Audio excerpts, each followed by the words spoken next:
Hello and welcome to VistaTalks. Today we're doing a special rewind episode. It's the second time we've done this, and I'm delighted to be joined by María Roa, Gregory Twohig, and of course Jordan Knights. In this episode, it's a little bit different to our normal output. We're going to be discussing some of our favorite episodes that have taken place over the last calendar year and let you know why we liked some of those episodes in particular. So, Maria, I want to start with you. It's been a whole year of VistaTalks. You're relatively new to the VistaTalks podcast. I know you've got some exciting podcast episodes lined up already for the new year ahead. But in relation to what you've heard so far, some of the episodes I know you would have caught up with, was there any episode in particular that sort of caught your attention that you can share with us? My favorite 2021 episode was the one we did with Matilda Jacobsen from Freshland. I believe it was episode 71. As many of you probably know, she's an entrepreneur disrupting the food industry by connecting farmers directly to consumers and selling what it is in season. For people who have an entrepreneurial soul like me, this is such an inspirational episode. She tells us all about how she came up with the idea just by drinking a glass of fresh orange juice at a friend's house in Portugal. How they started selling oranges from one supplier, and now they have over 1,000 farmers all around the world. But what is most interesting to me is how she started B2C by selling 8-pound orange bags to consumers. Then, when she had an extensive list of clients, went into B2B, and finally went back to B2C after realizing that if she used any intermediaries, her product would be kept in warehouses and lose its freshness. This is how she went back to her roots, selling directly from farmers to consumers and using trees as a natural warehouse. This is not only a beautiful idea, it is also an idea that saves 10% of food waste. If you have not seen Matilda's episode yet, I want to invite you to do so. You will not regret it. Matilda Jacobsen, I remember very well. Matilda's doing some fantastic work in sustainable model when it comes to disrupting the food tech startup category, right, Maria? Yes. And I really like what Matilda's doing, and really from quite small, humble beginnings, she's growing internationally. She's in a lot of countries now at this stage, and she's growing out of her offices in Copenhagen, if I remember correctly. And I know that she was also recognized, wasn't she, by the Women's Economic Forum for Woman of the Decade. Mm-hmm. So she's definitely blazing a trail when it comes to disrupting the food supply chain business, and continued success to Matilda. That's a great one to kick us off with. And yeah, I think it was episode 71. So if anybody hasn't caught Matilda's episode, do check it out, and do also check out Freshland, the company that Matilda's busy with. So Jordan, maybe we go to you. We ask you what you looked at, whether you watched it or listened to it on audio only for VistaTalks over the last year. Anything in particular that stood out for you this year? Yeah, sure. So after we recorded about 20 plus episodes this year, and out of all the episodes we produced so far, I'd probably say my favorite was episode 68, featuring Ruth Dollar from Visit Sweden. For all those that have yet to listen to the episode, Ruth is responsible for the positioning of Sweden across the international tourist destination. She predominantly works in the Indian and Asian markets and helps sort of navigate their marketing and operations to help promote international tourism. But without giving too much away about the episode, Ruth actually is very knowledgeable in the area. She talks in depth about how Visit Sweden has adapted and pivoted during the pandemic. As you may all know, that travel's been quite hard over the last 2 years, with most places having tightened restrictions due to the pandemic. As a fellow marketeer, I was actually quite impressed by the creative approach that Ruth and the Visit Sweden team took to the pandemic. Instead of waiting out the pandemic like the majority of companies are or have, Visit Sweden actually pivoted and turned their focus on something called staycations. So for those that have yet to really hear the term staycation, staycation is where you focus on taking vacations in your local area, focusing on leisure or activities around the area that within a day's sort of trip distance. So it could be anything from museums to cultural heritage sites or anything of the sorts. That's what Visit Sweden kind of turned their focus on. So instead of focusing on international, they focused on local. Visit Sweden, they took staycations to the next level and founded 2 new initiatives, actually, the drinkable country and the edible country. Both of these initiatives focused on creating safe, isolated areas across the entirety of Sweden where individuals could reserve open air tables or bars, depending on what you fancy, which often are found in forests or very isolated, beautiful areas within the Swedish sort of landscape. And there they could partake in drinking and eating food that have been crafted by Michelin-starred chefs and beverage experts using local ingredients that are actually foraged from the area that you stay in. So you can actually go around and look for the ingredients that you're eating. Very cool stuff. But there's more as well. Like Ruth did also touch on additional initiatives that Visit Sweden have been working on during the pandemic over this episode as well. And one of the bigger ones is what they're currently doing with Stockholm, where they're focusing on promoting that Stockholm itself is an inclusive city within the inclusive country that is Sweden. Ruth mentions how Sweden has actually recently set up a government board dedicated to actually exploring and eradicating all gender bias from their kind of society, which also includes stuff like the gender in bias that might be represented in educational books, for example, which I think is extremely interesting given the current narrative. I couldn't agree more, Jordan. I remember when we spoke with Ruth from Visit Sweden, because it was a heck of a turnaround, wasn't it? Ruth's job was kind of marketing and selling Sweden abroad internationally to get people to obviously visit Sweden.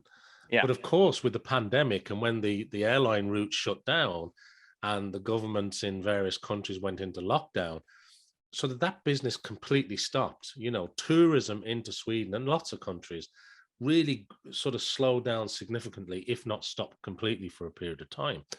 And I remember Ruth explaining how they had to completely flip their strategy, didn't they? They had to sort of move from selling externally or selling to external tourists to selling back to their own citizens and people living throughout the country to get them to experience the outdoor in a safe manner. And I think, was it the edible country and the drinkable country? Is that what you said, Jordan? Yeah, it was the edible and drinkable country. I remember that initiative. I thought it was fascinating that they sort of got this national campaign going with these Michelin 5-star chefs, which I think is a testament to that team's sort of agility and flexibility to change things up when they needed to. And I think things have started to pick up again in that area in terms of tourism. Where we go from here remains to be seen. But it was a great story. That's actually a really good one as well. Visit Sweden. I've actually referenced Ruth and that conversation to a few people since we recorded that episode, because I think it's such a great example of how all of a sudden the content, the story, the narrative, and also the audience for that content, story, and narrative changed completely pretty much overnight, and how they had to adapt rapidly to that changing landscape. So that's a really good one, Jordan. Thanks for that. And Gregory Twohig, last but by no means least, same question. VistaTalks over the last 12 months. You were here for the previous Rewind episode where we talked about the episodes from 2 years ago, but over the last 12 months, I know you're an avid listener and you look forward to the new people that join us for the podcast. Anything stuck out for you this year, Greg? Yeah, I mean, there's been so many episodes this year with really, really great guests. But there was one specifically that really stood out to me just because it spoke to me as a marketer. And that was episode 69 with Mel McVeigh. Mel McVeigh from Condé Nast, who's obviously a very big company with lots of brands, a publication company, Vogue, The New Yorker. I think it was 12 brands in total, or 12 companies within their umbrella. So huge global company. But the conversation was so interesting because it started off with Mel talking about how the publishing world is such an intersection between creativity and delivery. And there are so many aspects to her role that require both in tandem and figuring out complex problems. And it really reflected her own experience as well, because her previous roles as a product manager and a program manager but you know, her background in photography and art, obviously the more creative side of her, and so even in her own personal life, she had to kind of marry these two entities that were so separate. And the reason that resonated with me so much was because I think, you know, in our team in marketing, and I'm sure a lot of marketing teams across the world, there's always this issue of how do you make your creativity deliverable? How do you take all these, you know, abstract ideas? How do you make them into assets? How do you make them into things that you need to deliver to clients? And this is something that, you know, I think we all deal with in different ways. I certainly have to think about this when I'm, you know, working with the sales team, delivering assets to clients.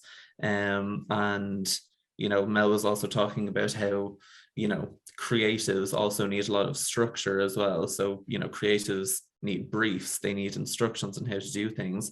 But on the other hand, you don't want to be too restricted on how you work as a creative, because you need to let that creativity flow a lot.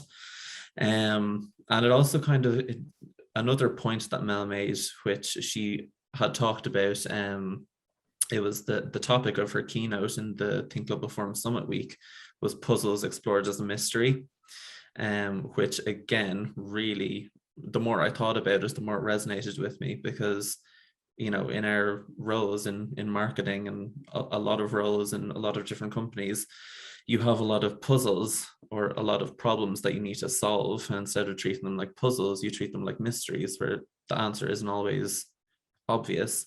But what you need to do is be curious, you need to explore, you need to kind of dive headfirst into these problems, not really knowing what the outcome might be. You might go in a completely different direction than what you anticipated. And, you know, that's definitely something that I think that we also deal with in our roles in marketing. You know, on the technical side of things, exploring new tools, new ways of doing things, improving processes. Sometimes we go into projects and we come out of it with a completely different outcome than maybe what we expected, but it can often be way better than what we expected. So the benefits are really clear there. And the final thing I just wanted to talk about that Mel touched on, which, you know, more on a personal level, I found really interesting, was how we kind of perceive and consume content. She had compared Condé Nast, which obviously is a huge company that has a lot of complex business operations, and, you know, in order to make it truly digital, which, you know, they're releasing they have released their first digital edition in so many countries around the world. But before they could get to that point, they had to figure out, how do you talk to each individual audience? You know, how do you make such a complex structure into a global, maybe, you know, more uniform structure, so to speak? And she compared that with Netflix, who she had mentioned was a more simple product. The product itself doesn't change, but it's just the delivery of it. Coming back to the first point, the delivery of it is all across the world. And people's expectations of content changes so much as well, because some of the biggest shows in the world have been from Korea and Spain. They haven't been predominantly English speaking shows. And her point was that originally people may have thought that people don't want to read subtitles, but clearly that's not the case, because people have been watching shows from different languages, dubbed, subtitled, and our space for consuming content has kind of broadened. And in my personal life, I definitely think that has changed for me as well. The realm of content that's accessible has broadened so much. So I just found the entire thing really interesting, and kind of it gave me a lot of questions as well as answering some. So I thought it was great.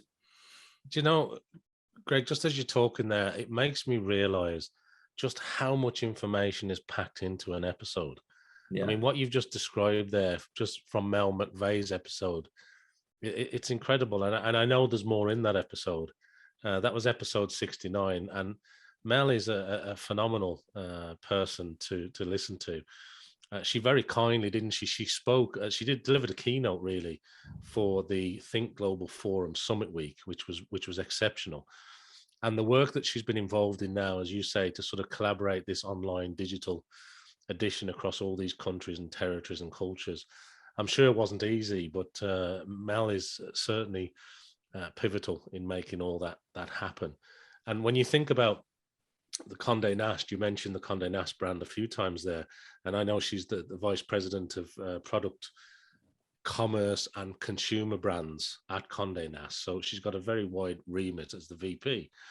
But whether it's Condé Nast, or they look after Vogue, GQ, Condé Nast Traveler, Architects Digest, Allure. There's lots of properties and portfolios under that umbrella, and there was just so much packed into that episode. So I think that's another. We've had three great suggestions there, or three great mentions of the episodes that we've done over the last year. I think Matilda Jacobson from Freshland for the disruption, Maria, that you spoke about, and Jordan, I think the Visit Sweden and that sort of agility and changing that had to go on, and also the inclusion elements that Ruth Dollar explained from a Visit Sweden perspective. And I think that's a great choice as well, Greg. Mel McVeigh from Condé Nast, that is an exceptional episode as well, there's so much in it. It's really, really good to mention that. I think if I could maybe throw my hat into the ring and just give you a couple off the top of my head as well. I think the ones, I just want to give a little nod of an acknowledgement to Tammy Darcy. For anybody who doesn't know, Tammy was episode 67, and Tammy looks after the Shona project, which is a really important project, particularly for young schoolgirls. And she's done projects that delivered workshops across 13,000 young girls across schools in Ireland at this moment in time. And she is taking the Shona project international over time. And she's really doing something really, really special there. So if you haven't tuned into the Shona project and what Tammy Darcy is doing, do check out episode 67. So I just wanted to acknowledge that. I thought that was a particularly good initiative that's been done there. Of course, I have to mention Natalie Kelly back in the localization world. Natalie Kelly was an interview I was looking forward to doing, and Natalie and I eventually got time to catch up and to talk about all things localization at HubSpot. She's the vice president of localization for HubSpot, which I'm sure a lot of people listening know who HubSpot is. But she's also a published author with Penguin Random House. And on top of that, she's a board member at Multilingual Magazine, which I'm sure some of our audience as well will be very familiar with Multilingual Magazine. She's an author of Born to be Global, which is Natalie's sort of blog post, which I know is very well read throughout the language industry. And she's also a contributor to the Harvard Business Review. So there was an awful lot to talk about with Natalie. I won't go into the details of it here, but I think for people that haven't checked out the Natalie Kelly episode, it's certainly worthwhile doing. But I enjoyed so many discussions this year. I particularly like catching up with an old friend and colleague from my British Telecom days, which was back in BT with Mary Cahalan, who is sort of the ambassador, steward, and person running the BT Young Scientist exhibition, which has, over 100,000 participants over its time. I mean, it's a huge production that goes into it, and they had to move everything online, a little bit like the Visit Sweden discussion, Jordan. They had to move everything online for the BT Young Scientist exhibition. So it was great to catch up with Mary to hear all about how she coordinated that from an international perspective. And just a couple more, if I can. I mean, it was great to catch up with Alberto Ferreira. I hadn't spoken to him in a while, but he's doing some great things when it comes to UX, research and innovation. And of course, maybe I'll finish with Mark Pollock. Mark Pollock also spoke at the Think Global Forum Summit Week. He delivered a masterclass for us. And for those people that don't know or haven't tuned into episode 65, Mark is, I suppose now he's a public speaker, a motivational type speaker, but he was an adventure athlete. He was sort of one of these people that did the ultra endurance races, across deserts and up mountains and around the pyramids and all these kind of very difficult endurance races. And, he's also the first blind person to have actually raced to the South Pole, which is incredible when you think about it. And I know he's won silver and bronze at the Commonwealth Games, but what was particularly interesting was he shared with us that Microsoft's CEO, Satya Nadella, who is known to a lot of people, of course, as the CEO of Microsoft, when Satya met Mark, he said that Mark was one of the most inspiring people he'd ever met. And it was such a privilege for us to have Mark speak and deliver a masterclass to everybody that joined our week-long Think Global 4 Summit Week. Mark, for those of you who are not familiar with the story, not only was struck down with blindness and took, many years to sort of find himself again and continue with his life, then fell out of a 3-story window and is paralyzed. And spends time working with Silicon Valley companies with what he calls his robotic legs, and continues to do miraculous things. He's on a personal mission to cure paralysis in his lifetime. Only recently, in the last month of us recording this, what has taken place is Mark's Run in the Dark program, where people run for charity, for a non-profit cause, of course, running in the dark around the world, which has been going now for many, many years. So do check out Mark Pollock. He's got his own website. Do check out Run in the Dark, but certainly do have a listen to episode 65, where we caught up with Mark Pollock. He's an exceptional human being, a true inspiration. And when he spoke at the Think Global Forum Summit Week, the feedback we got was incredible. So I think there were many people. I enjoyed all the interviews we've done this year. Such a great mix of people, expertise, and topics. But for me, just off the top of my head, they'd be the ones that probably stood out the most for me. So as we move forward, I suppose, we've had another great year of VistaTalks. We're rapidly approaching 100 episodes, which is mind-blowing. I know Maria has got some episodes coming up, and thanks to Gregory and Jordan and Maria and everybody on the team at VistaTalks behind the scenes that pulls all this together. For anybody that's been involved in podcasting, whether it's video and audio type shows, there's normally a lot of work that goes on behind the scenes. So I just want to say thanks publicly to everybody who's involved in the production. And we hope that you, the audience, listening or watching to this, or maybe a bit of both, continue to enjoy VistaTalks. It's been such a pleasure to provide these shows to the community, and we really look forward to the year ahead. And maybe hopefully this time next year, we'll be sitting here for another rewind episode. Yeah, and I'm really excited for next year and to reach 100 episodes.